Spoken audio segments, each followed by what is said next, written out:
কেমন আছো সবাই? নতুন পুরনো যেসব বন্ধুরা আছো সকলকে সত্যম শিবম চ্যানেলে অনেক স্বাগত। প্রথমেই বলি, ভিডিওটা প্রথম থেকে শেষ পর্যন্ত দেখো, একদমই ভিউজ হচ্ছে না। জানি ব্লগ দেখতে ভালো লাগছে না, তবু একটু দেখো সত্যম শিবমের জন্য। শিবম থেরাপি নিচ্ছে, ও হাত নাড়ছে। আসলে লাইটটা বন্ধ করে দিয়েছে, সবসময় ঘরে লাইট জ্বলছে, অফ করেছে ওই জন্য অন করছে। আর সত্যম আছে ঘরে, বসে বসে টিভি দেখছে। অনেক লেটে আজ স্টার্ট করেছে, এখন 10:30 বাজে। 10:30 বাজে, আমি এদিকে রান্না করছি। চলো দেখিয়ে নিয়ে আসি সত্যম সময় বাড়ি আছে কি রান্না হচ্ছে। তো দেখো, এই যে হচ্ছে মুসুরের ডাল, এদিকে ভাত নামানো হয়ে গেছে, পটল ভাজা, আর এই দেখো ছোট বউ সিনেমার সেই কচুর শাক। সকালের দিকে আমি কেটে নিয়েছিলাম, কারণ এই কচুর শাক কাটতে গেলে সে হাত চুলকায়, ওই জন্য হাতে তেল দিয়ে ফ্রেশ হওয়ার আগে কেটে নিয়েছিলাম। আগের দিন সন্ধ্যাবেলা সন্ধ্যা হয়ে গেছিলো আনতে, তা যদি সকাল করে একটু নিয়ে আসে তাহলে বিকালের দিকে কেটে রাখতাম। আর রান্নার সময় এসব কাটা যায় না, খুব অনেকই ঝামেলা হয় কাটা বাছা করতে, ওই জন্য একটুখানি সময় ছিল, ওই জন্য কাটাকুটি করে নিয়েছিলাম। তো আজকে প্রথমেই রান্না হবে। অন্যান্য বার অনেক কয়বার খাওয়া হয়ে যায়, এবার আর খাওয়া হয়নি। তো এই কচুর শাকে বাদাম দিয়েই রান্না করব।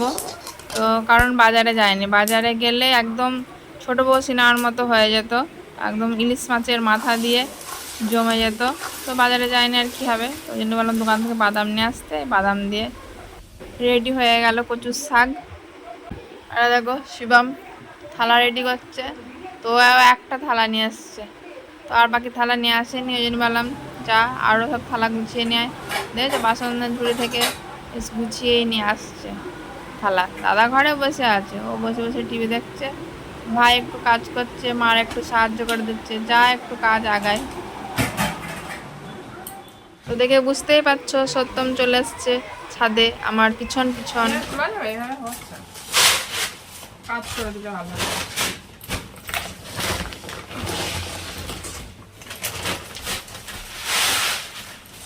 তেল শেষ হয়ে গেছে, খানি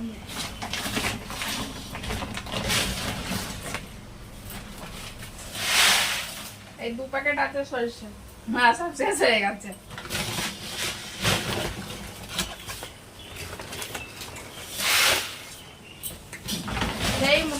সেই মোটা মোটা সরিষা, সেই রোদ্রে দিয়েছিলাম, যারা পুরনো বন্ধু আছে তারা দেখেছে, সেই মোটা মোটা সরিষা।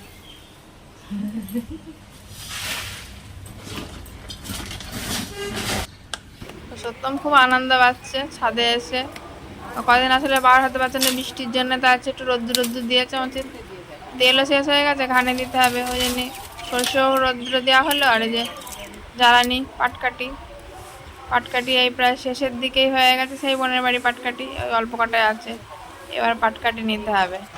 এবারই শেষ, পাটকাঠি পচে গেছে। দুপুরের খাওয়া খেয়ে সত্যম শিবম বেরিয়ে পড়েছে, অনেকদিন পরেই বেরিয়েছে। তো ও সেজো কাকুর বাড়ি গেটের মধ্যে ঢুকে পড়েছে, পুচকি বসে বসে ফোন দেখছে। তাই আমি বললাম যে দাদা একটু দেখিস, ওই জন্য গেটটা বন্ধ করে দিল। আমি স্নান করে নিই, স্নান করব, ওই জন্য ভাবলাম ওরা একটু বাইরে থাক, পুচকির সাথে খেলা করুক। তো ওটা স্নান করে বেরিয়ে আসলাম, ওই জন্য গেটটা খুলে দিলাম, আর একটুখানি ঘুরুক, ওখানে ঘুরিয়ে নিয়ে তারপরে ঘরে গিয়ে বসবে, ওখানে একটু হাঁটারও দরকার আছে। কি হলো ফোনটা সাউন্ডটা কমিয়ে দিয়েছি আমি, খালি ব্লক করা যাবে না, কপিরাইট চলে আসবে। তো কাজ করতে হবে, তো এখন বিকালবেলা কাজ করতে বসে হয়নি, ওটা একটুখানি ঘুরে নিল, যা হয়েছে যা।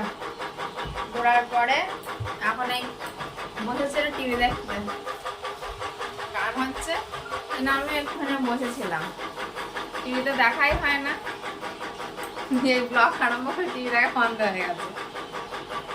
আমি একটা ওদের সাথে বসি, গান আর শুনতে হবে না, কাজ করতে হবে। ধরো হ্যাঁ, বিকালে কাজ বাকি আছে, ওদের নিয়ে এখন বসবো। এবার ময়দানে নামবো, নামার আগে আমাদের কাপড়টা একটু এই পাশে নাড়া ছিল, ওই পাশে একটু সরিয়ে দিই, ময়দানে নামার জন্য চারদিকে ফাঁকা করতে হবে। তো জামা কাপড় এখন নিচেতেই নাড়ি, কারণ এখন নিচেতে ভালোই রোদ্দুর লাগে, আর শীতের সময় হলে তখন ওই ছাদে নিয়ে যাই, তখন ওই নিচে রোদ কমই লাগে। ওই যে চারিদিকে সব সুতো ঝোলানো রয়েছে জামা কাপড় নাড়ার জন্যে, কাজ করাতেও অসুবিধা হবে, ওই জন্যে সাইড একটু সরিয়ে দিলাম। আজকে বেশ ভালোই মন দিয়ে কাজ করছে, একদিন ভালোই করে আবার এক একদিন বিগড়ায়। আজকে কাজ করা ওদের বেশ বেশ ভালোই মুড আছে। কি করছে? আগে করে যা, একা একা যা, যা যা যা যা যা। ভালো বলছি বলে সব উল্টো পাল্টা করে ফেলছে। আসলে হাত ধরে ধরে নিয়ে গেলে বেশ ভালোই হয়, হাত ছেড়ে দিচ্ছে না, ওই জন্যে এদিক ওদিক হয়ে যাচ্ছে। তাও সে আমার একটু সাপোর্ট দিতে হচ্ছে, দেখছো না হাত বাড়াচ্ছে মাঝে মাঝে। একা যে যাবে সেটা সাহস ওদের আর হচ্ছে না। আগেই ভেবে নিয়েছে যে পারবো না, আমাদের দ্বারা হবে না, একটু চেষ্টা করতে হবে। তো চেষ্টা করলে কিন্তু অনেকটাই হয়, কিন্তু ওই যে সাহস নেই। সত্যম শিবমের পিছনে সময় দিতে পারলে অনেক কিছুই শিখতে পারতো। ওই যেখানে থেরাপি করাতে যেতাম সেখানে বলেছিল যে শেখাতে হবে, ওদের পিছনে সময় দিতে হবে, তাহলেই কিছু শিখতে পারবে। চলায় চলায় চলে আয়, সব বাসায়, ঘর অন্ধকার। আজ সব রকম কাজ হয়েছে তাই না, আজ সব রকম কাজ করতে পেরেছি। চলায় ঘরে ঘেমে গেছে, বাইরে হাওয়াটাও বন্ধ হয়ে গেল। বসো হাওয়ায় বসো, যাও যাও ছুটি। আমাদের বৃষ্টির জন্য কাজগুলো করানো যাচ্ছিল না, আজকে বৃষ্টি নেই, ওই জন্য ভালো সব কাজগুলোই করাই। আর কাজ করারও দরকার, হাত পা চালানোর দরকার, সারাদিন বসে বসে আরো শরীর আরো বেশি খারাপ হবে। একটু জল দিই, তারপরে আবার সন্ধ্যা দেবো, জলটা দিয়ে দিই। এই অফিসার আমাদের এখন বাড়ি ঢুকছেন, সারাদিন পরে এখন দেখা সন্ধ্যাবেলা। কি নিয়ে এসছো এগুলো?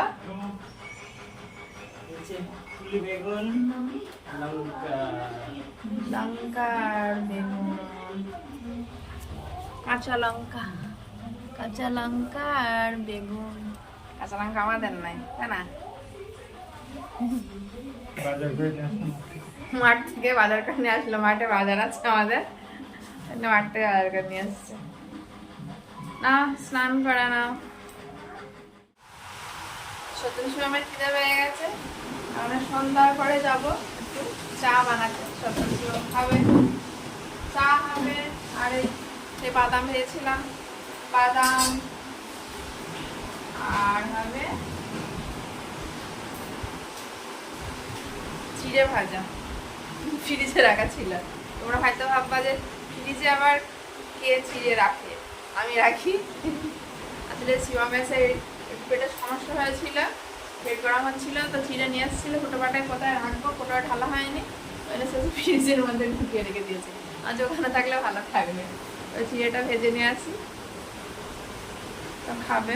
ওরা তো খাবে না, ওরা একটু বিস্কুট খাবে, একটু চা খাবে, চা বলতে একটু চা, একটু দুধ, চিড়ে ভাজা আমরা খাবো। ওদের একটু দেব অভ্যাস করতে হবে, মুড়ি খেতে চায় না, খালি বিস্কুট, অল্প অল্প করে সব খাওয়া অভ্যাস করতে হবে। সব রকম খায় না বলে আমার কিন্তু শরীর খারাপ হয়।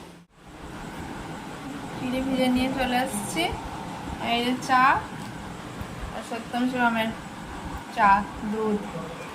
শিবম আগে রেডি হয়ে বসে আছে, সত্যম এখনো বসেই নি, দাঁড়িয়ে আছে। আরো দেখো খেলা দেখ, বিস্কুটও কেউ নিয়ে আসেনি, সব রেডি করে নিয়ে আসতে হবে। তো আয় করে টেবিলে এসে বসে আছে। বসে পড়ো, বসে পড়ো, বসে পড়ো, পজিশন নিয়ে নাও। কেউ পজিশন নিচ্ছে না কেন? না চেয়ারে বসো। তাহলে বন্ধুরা আজকের পর্ব আমরা চিড়ে ভাজা খেতে খেতে শেষ করি, আবার দেখা হবে নতুন পর্বে। শিবম মুখ বাজার করে কেন ব্লগ শেষ করছে, একটু হাস, একটু চুপচাপ আছে। তাহলে বন্ধুরা আজকের পর্ব এখানে শেষ করছি, সকলে ভালো থেকো, টাটা।